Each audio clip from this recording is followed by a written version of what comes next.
September 28, 1953, dawned like any other day at the prestigious Notre Dame de Sion School in Kansas City, Missouri.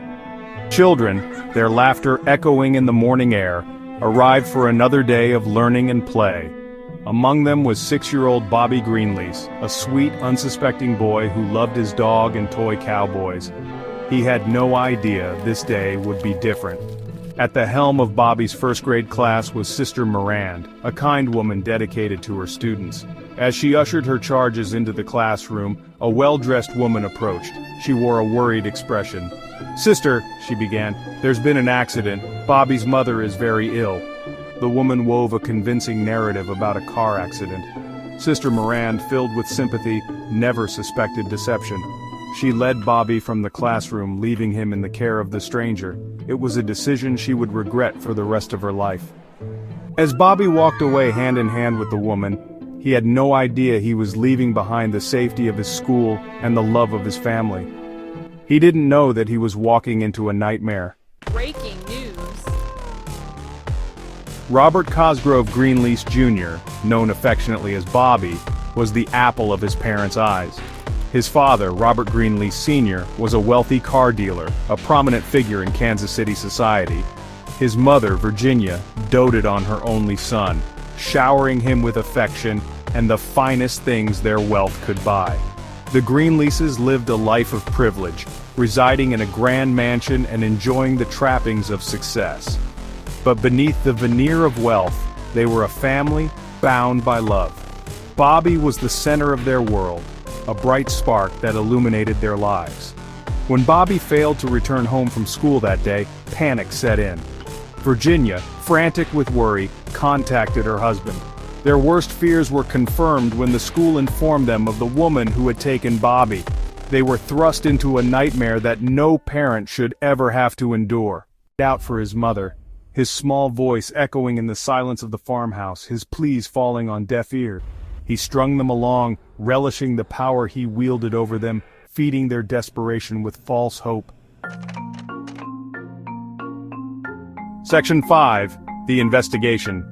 Meanwhile, law enforcement agencies from across the region launched a massive manhunt. The FBI, under the leadership of J. Edgar Hoover, poured resources into the case. It was a race against time, a desperate search for a little boy caught in the clutches of ruthless criminals. The investigation took them from the hallowed halls of Notre Dame de Sion to the seedy underbelly of Kansas City's criminal underworld. They interviewed countless witnesses, followed every lead, and chased down every dead end. The pressure mounted with each passing day. A break in the case came from an unexpected source.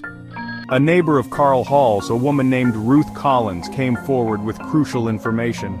She had seen Hall with a young boy matching Bobby's description at his home in Kansas City. Her testimony would prove pivotal in cracking the case. Section 6. A gruesome discovery and justice served. Armed with this new information, FBI agents descended on Hall's residence. They apprehended Hall and Heady, who crumbled under interrogation. Their confessions sent chills down the spines of even the most hardened investigators. They admitted to taking Bobby to the farmhouse and, in a cold-blooded act of unimaginable cruelty, murdering him shortly after the abduction. Under the cover of darkness, Hall had led Bobby out to the backyard. He forced the terrified boy to kneel in a pre-dug grave. Then, with Heady as his witness, he shot Bobby in the head. The image of that innocent child, his life extinguished before it had truly begun, haunted everyone involved in the case. The trial of Hall and Bonnie Heady was a media sensation. The nation was captivated by the horrific details of the crime and the brazen cruelty of the perpetrators. The evidence against them was overwhelming. The jury returned a swift verdict: guilty. Both were sentenced to death. Section 7. Legacy of a Tragedy.